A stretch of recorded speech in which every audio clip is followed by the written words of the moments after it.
kanya ko makikilala na naman natin ang ilan sa mga kandidata ng Miss Universe sa Philippines Benguet. Dito yan sa Bida Yan Siya.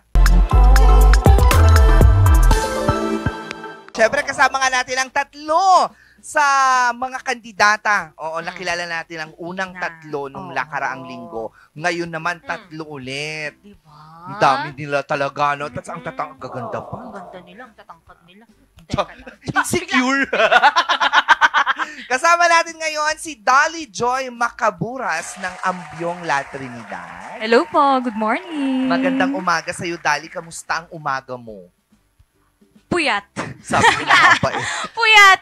We're the team puyat actually. Walang tulog. Pare-pareho pala tayo eh. Oo.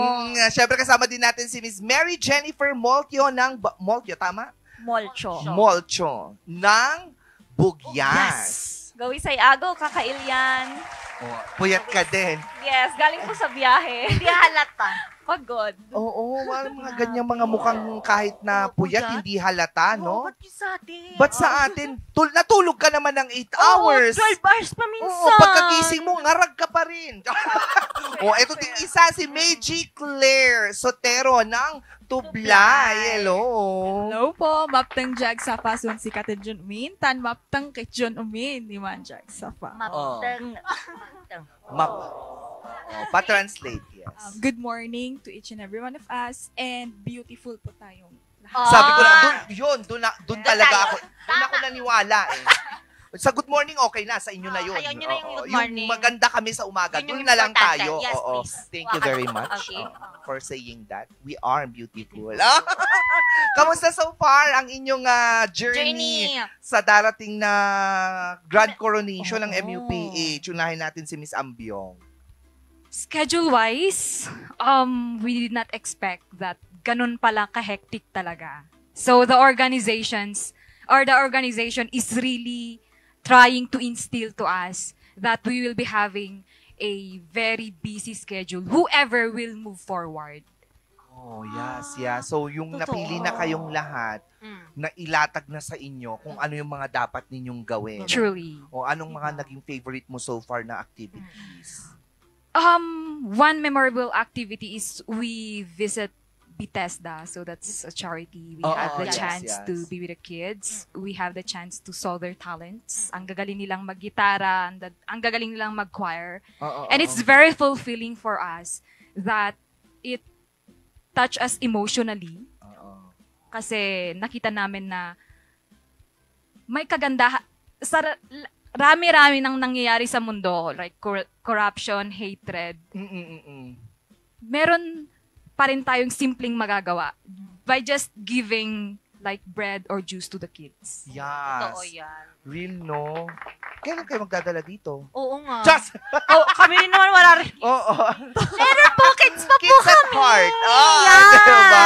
Si Miss Mary naman, ikaw, kamusta so far ang iyong journey? Pagod-pagod pa rin ba? Kaya pa ba? Nagkasakit na ba? Ano? Actually, I'm feeling grateful kasi so far hindi pa ako totally na nagkakasakit talaga. So, sakitin ako before, pero right now, na-amaze din ako sa journey ko na despite I'm working 9 hours at night, and then during my free time, I just take a nap and then go to activities of yun nga nabanggit ni Dolly na sobrang busy po ng schedule namin. And really, na-enjoy ko po yung experience. Sa dami din ng mga generous sponsors and partners ng organization. And of course, yung pag-aalaga po sa amin ng organization. Hindi po may pagkakailan na sobrang nakakatuwa at nakakataba po ng puso na naaalagaan po kami mga candidates. Feeling ko nga din eh. Pero sa busy schedule mo, sabi mo, nag-work ka sa gabi. 9 hours. Oo, 9 hours. May ginagawa kayo sa umaga dahil sa mga event. Paano ang training mo ngayon? Stock knowledge, muscle memory. Yun na lang. Siguro dahil na rin Umaasa sa ka na lang. experience. Sa pagrampa, ganun. Hindi kasi Nauso. parang, ayaw mo na. Oo.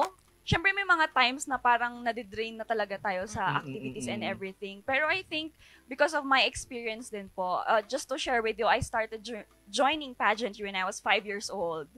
So I think kaka-join ko din po, nandun na rin talaga yung muscle memory. And alam na ng knowledge. katawan at saka ng utak. Kahit Eto yung tayo. pagdadaanan ko. Sige, magtrabaho na lang ako ng 9 hours. At least may sweldo ako. Pag-ising ko sa umaga, rampa. Sana hindi nanonood. Parang yung wala nanay nang ko. choice. Parang ganun Oo. lang, no? Oo. In fairness, ikaw. Tublay naman. First time mo ba ito tublay na sumali sa pageant? Actually, this is my second time. Oh. So, yung shift po talaga ng pag-join sa municipal-wide na pageants compared ngayon na malawak yung scope. Oo, parang province, no? parang Oo. overwhelming siya at the same time challenging. Oo. Pero I'm happy na I'm using these challenges for me to be more inspired and motivated to continue doing my best sa pageant na to and to make my municipality proud. Totoo yan. Kasi parang 2 weeks na lang, grand coronation, ano na. Yes. Oo, paano nyo na? And, Oo. Hindi yon kasi ang malala, sa darating na Sabado, Oo. prelims, Prelims na. Parang grabe yung Oo. yung pinagkakasya nyo na lang lahat. Gaano kahirap to na mabilis kasing araw. Paano nyo nahahandle yun? Oo, paano nyo hinahabol yun? Naka-rubber shoes pa kayo? Naka-heels? Just. Sige, unahin natin sa ambyo. Siguro for me, all of us are experienced, and to be emotionally stable and to be present with yourself is very important. Especially that in a very hectic or high-pressured environment like pageantry. You need to be yourself and to reflect every day. Kung kaya mo pa ba? Kumusta ka self? Like ganyan. How you think? Paano ka mag-isip? Okay? Because sometimes how you think will encourage you or discourage you. Yes. Oo. Maganda yun, no? You have to ask yourself, kumain ka na ba? Hala, nakalimutan ko kasi may rehearsal kanina. Just, Kakain yung kausapin mo yung sarili mo. Oo, hindi Wag naman siya siguraduhin nakakatakot. mo lang Na hindi. na kapag kinakausap mo yung sarili mo, walang nakakarinig, ha? Oo. Kapag may nakarinig, ewan ko lang. Oo. Ikaw, Miss Bugyas. Ano na po ulit yung question? Sige. Paano mo yun? Oo, Oo, paano paano mo na- ino-overcome? Yeah, Mm. okay.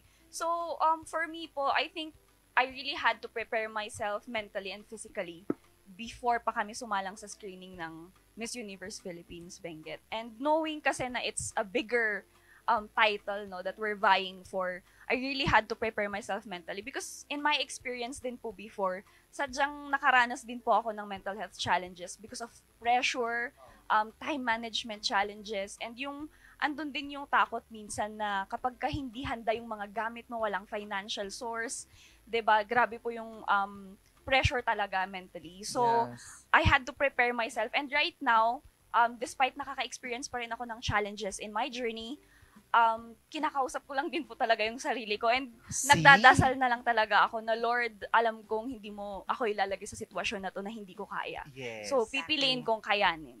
Oo, yan. Gusto ko yung sinabi niya. Pipilitin kong kayanin. Oo. Kasi pinasok mo yan eh. Panindigan mo, sabi nila. Tsaka, Pasok ka, tapos hindi mo papanindigan, mag-quit ka, ano to? may price yung mga ganon. Oo. Ikaw din, kamusta naman ang paghahabol mo sa araw? Ayan. So, Mm-mm. syempre, very hectic nga po yung schedule. Pero pinipili ko pong unahin na huminga. Totoo. Yes. And Peace. then, after ko huminga, it's all about having a good mindset as mentioned by, kasi having a good mindset, hindi talaga niyan, hindi niya inaalis yung challenge, but it gives you the power to face it, to face the challenge, and at the same time, to trust the Lord. Kasi sa Kanya talaga makakaranas ng pahinga, and also kumuha ng motivation sa mga supporters, sa family. Yun po yung very important. Ang ganda nung natutunan natin sa kanilang tatlo ngayon, no? Self-checking, tapos Kamustahin. perseverance, tapos yung isa naman, breathing. You have to breathe. At hindi lang siya for pageant. I think for For every everyone day. na nanonood sa atin ngayon, kailangan nating isipin na hectic ang schedule natin talaga. Every day marami tayong ginagawa. So learn how to self-check. Totoo. Learn how to go through beyond yung mga nararanasan mo. And of course, kailangan mong huminga. Paano ba huminga? Mag-staycation ka, girl. Oo, kaya mag-vacation muna kayo. Huwag muna kayo Kumakain pa ba kayo? Mm-mm. Oo, walang maayos. Hindi na. We've come to realize, akala ko ang payat ko na, pero yung ibang girls, ang payat, nagpapapayat pa. Oo. Kaya pa? Ano yung Ikaw, diet anong diet nyo? mo? Oo. Actually, nag-stress eating po ako sometimes. Pero dahil sa hectic ka pa yung schedule, Mm-mm. parang nakakapag-skip na po ako ng breakfast and lunch. So, Hangin one na meal lang. a day. Hangin. Pag may time, go, kain. Kain. Pero pag yung kumain ka naman, kain talaga ng bonggang-bongga. Hindi naman po. With ano pa rin, Ah, control. Control. Oo, control. Yes. Kahit nag-i-stress. Gusto ko yon. Ah. Gusto ko matutunan yung stress stress na eating pero control. Parang hindi ko yung kaya. Oo. Kasi ang alam kong stress eating, kung ano yung nakalagay, kulang pa dapat yun. Oo. Like, magmumukbang ka literal. Oo, di ba? Ikaw Ikaw pa. naman, Nag-stress Bugyas. eating ka ba na so far? Hindi po. Actually, before, nung nalaman kong nakapasa ako sa screening, ayan na, sina-handler, diet ka na ha. Kasi Oo. nagkaroon na ako talaga ng belly fats. However, when I tried a diet, a specific kind of diet, parang medyo nahihilo na ako. No rice. So sabi ko, okay, hindi to yung diet na para sa akin. So, tinry ko ulit i-adjust into something na based on my weight, on my ano. So, kaya ko pa rin palang mag-rice but in moderation. Tapos more fruits. And Yes, veggies. exactly. Parang yung mag-full. O si ano Huwag kayo naman. mag-rice. Oo, ambyong. Ano naman ang ating diet? Actually, maybe nasa genes na kasi namin na kahit Kumain. actually ang goal ko magpataba ng magpataba para pag na-exercise at least maging tone. Oh, yes. Yeah. Pero wala talaga, hindi kaya kahit Sana anong all. kain. Ano yung Pi- genes niyo? Kayo ang pinagpalang pamilya. Pamilya. Kayo ang tunay na mahal ng Panginoon. Totoo yan. Oo. Yan. Kayo ang nadidinig. Oo, kayo yung kapag nagdasal na wag tumaba, Oo. siguro yung mga ancestors ninyo, pinagbigyan Pinagbigyan kayo ka. kasi isang buong taon niya yung hiniling Totoo. para sa linya ninyo. Nanggigigil naman ako. Kakainis, no? Di ba? Ano yung Sana genes all. niyo? Di ba? Going to the pageant, of course, you have your own advocacies. Oo. Can you tell us about your advocacy?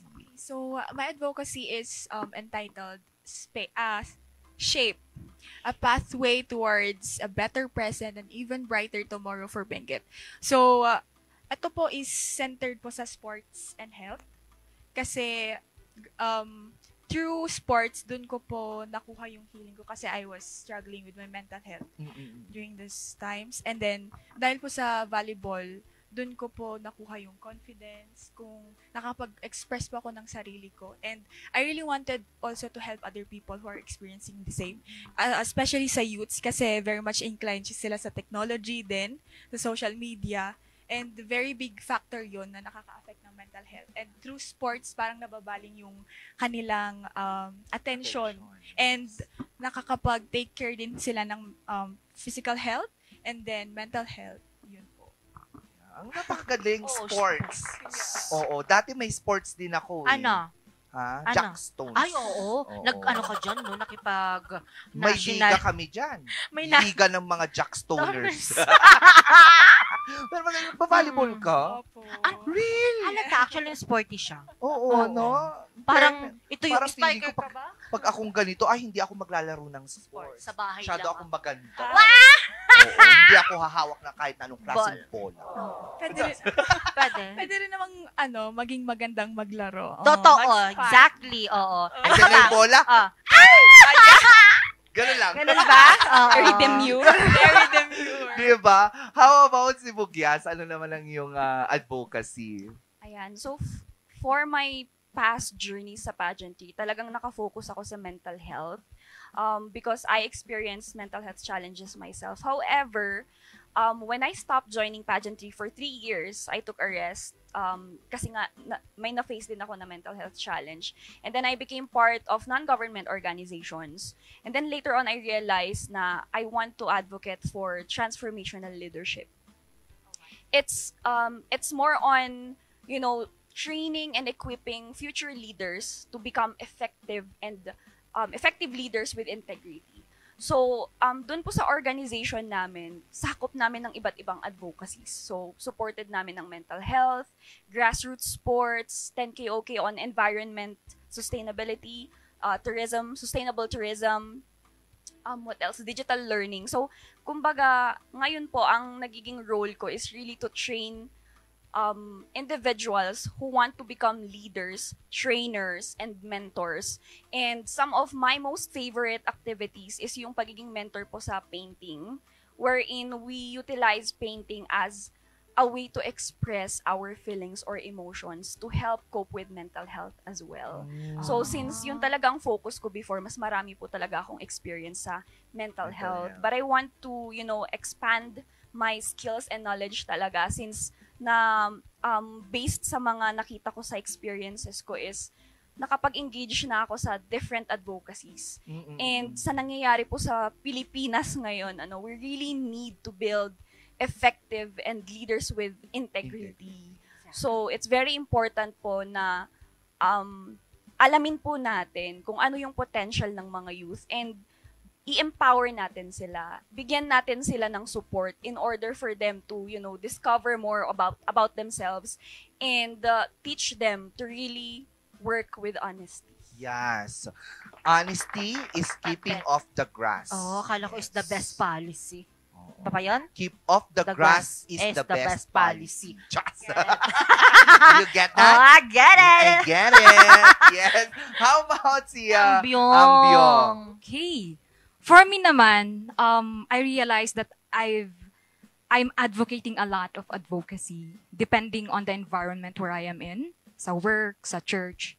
But for this one, I want to advocate simple thing. Like, in a world full of concerns, we have corruption, hatred, like that. May magagawa pa ba tayo? Or if you will ask yourself, as an individual, may magagawa pa ba ako to change or to make a difference? And then you came to realize na nakakalimutan na natin yung pinakasimple. That we who are opportune are responsible for those who are not, for those who are in the lower level of the society. So my advocacy is entitled, Binadang, You're Extra for an Extra Mile. So, yeah. So, ikaw, ano ba ang extra mo na maibibigay mo sa mga less opportunate? So, we have time, talent, and treasure. So, I learned kasi sa church na kapag may humihingi ng tulong, ang sinasabi natin, I am praying for you. And that is not enough. Kung ang talagang kailangan nila is a material thing. Yeah, yes. So, parang ganun siya. So, sa ibang bansa, they have already a location kung gusto nilang ibigay itong bagay na to, they can go to that one. Pero sa atin, ang dami nating mga basura. So, ibabasuran mo yung sapatos or t-shirt dahil hindi mo gusto. Pero ang daming nangangailangan. Yes. So, why we don't have a location for us to give those things? And of course, for our talent, we can also share our talent. Kayo po, baka ma-invite po kayong mag-guest speaker sa mga graduation. It's not only material things, it's about your talent and your time. Yun po. Maganda yun. Ganda! No? Kasi kapag Naiiling. ginamit yung talent mo, yung iba may honorarium pa. Pero kakaiba yung mga nila, advocacy ang saya. nila, ang saya. Parang, sana lahat. Ganyan, May advocacy kakaiba. din ako Ano? ngayon. Stress eating. Eating. Hindi, kasi ako kung sasali din naman ako talaga. Ang isa sa mga ina-advocate ko ngayon, slow fashion. Oo, you're into that. Slow fashion talaga. So, mga upcycled things, upcycled everything. Inuulit-ulit na mga damit, mini-mix and match to create a new one. Because in the world full, In a world full of corruption, Diba? ganyan tayo. Bukas, sa Sabado Sabado nga, na. ang gala night ninyo. At costume. Oo, baka naman meron kaming marinig na pahapyaw ng costume. Oo, naaabangan ng aabangan mga namin tao. dyan? Nako, Sir Bert, parang na. Magpapaalam muna. Oo, hindi pwede. Oo, Yung ata. team. Surprise ata yun Surprise. eh. Pero bongga ba? Yes. Of course, kaabang-abang. Naku, Wow. na-excite tuloy Tayo ako. ako. Pupunta talaga ako dyan, bakla. Oo nga, di ba? Invite nyo naman yung mga viewers natin Oo. para pumunta sila sa darating na Sabado. Yes, so Kagamis, Ayago everyone. Again, we are inviting you to our preliminary competition on October 11. So that would be on the 19T Hall of Forest Lodge, Camp John Hay. So doon po mawi-witness po ninyo ang swimsuit and gown competition. And then by 7 p.m. in the evening is the charity gala night and creative costume competition. So doon niyo po mawi-witness ang mga pasabog namin.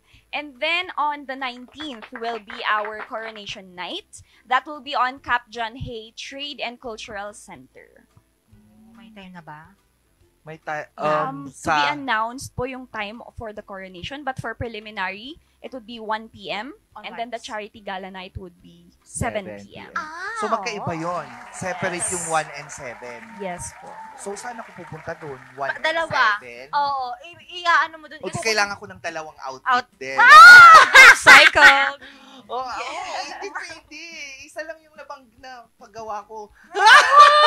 Oo, yun din pa yung aabangan namin sa'yo. Ha? Yun din yung aabangan Why namin. doon? Doon? Sila ang kaabang-abang Oh, I doon. see. Hindi Okay. ako. Nakakaloka ka. Oo. Alauna 7 yung national costume talaga. Doon ako na-excite. Yes. Anong meron dito sa gala night natin? Yung tawag nito, charity. So it's going to be like a fellowship and a night for our sponsors, partners. It's going to be a night full of memories and connections. And then later on will be the creative costume competition. And whatever is gathered for the charity gala night will be sent to our chosen charity. Ay, that's see. cute. That's Wow. cute. Oo. So, baka meron kayong i-add yung mga online, may online voting pa pala Oo. kayo. Go. Paano kayo aabangan? Help us secure a spot sa top 5 by voting po sa aming by visiting po the Facebook page of the Miss Universe Philippines Benguet. I-check nyo lang po yung mga headshots namin and may link pong naka-attach doon. You can click there and then you can cast your vote po. So, hanapin nyo ha, Miss Universe Philippines Benguet Facebook page. Nandun lahat yan. Tapos nag-update naman kayo every now and then sa mga nangyayari doon sa Facebook page Nakita ko nila. nga yung pagbumuka nila kapag. Diba? Nakakaloka. O, Mm. baka may nais kayong batiin. Umpisa natin naman, kay Ambyong. Ambyong. O, parents, friends, loved one. Yeah. First of all, we wanted to thank you, our local director, Ma'am Wynona Luis Galvan, our executive vice president, Carlton John Araboy, and of course, our chief creative director, Bert Danau Kabusi. So they are the one behind all the hectic schedules. They are making sure that we are okay, providing extra food, tapping our shoulders every now and then. Thank you very much. For my friends, church, work, thank you very much for your support. I really do appreciate it. Yes. Si ano naman? Miss Bugyas. Ayan. So, daka-daka iyaman ko, da kayo amin kakailian, friends and family. And to those who are supporting me, kahit nakilala nyo lang ako sa mga kakilala ko, thank you so much for casting your votes and for always interacting with my posts, with the posts of Miss Universe Philippines, and supporting us, the queens of Miss Universe Philippines Benguet. Nice. Si Miss Dublay. Again, to my family, my friends, and especially my handlers. Sila po talaga yung pinaka nag-e-effort din talaga para maganda tayo sa stage and sa performances. Thank you for supporting me and believing in me. Yan lang po. And I would also like to... Uy, Ah, may nakakat- di pala ako. nakakat. Sorry. Yes, Oo, naka-white t-shirt lang. Mali-mali yung pala. face. Dapat mga nakaputi lang. Oo, magpuputi. Next, Magputi magpuputi na rin ako. Oo. Thank you very much for being with us sa Morning Balitaktakan, Miss Dolly Macaburas, Miss Mary Jennifer Molcho, and Miss Meiji Claire Sotero. And we're Thank looking you. forward sa mga pasabog ninyo sa mga darating na araw. October 11 for your preliminaries and October 19 for your grand coronation. Oo. Talagang pupunta kami doon. Oo. We will see you There. na dalawa Oo. doon sa grand coronation. night. Ako naman sa, hindi ko alam kung alauna ba o alas 7. Nag-iisip.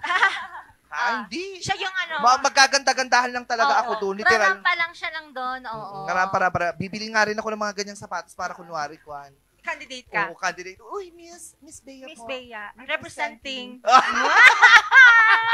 May magalun din tayo. Oo. Thank you So once much, again. Miss And good Bea. luck. Yes. Good luck sa inyo.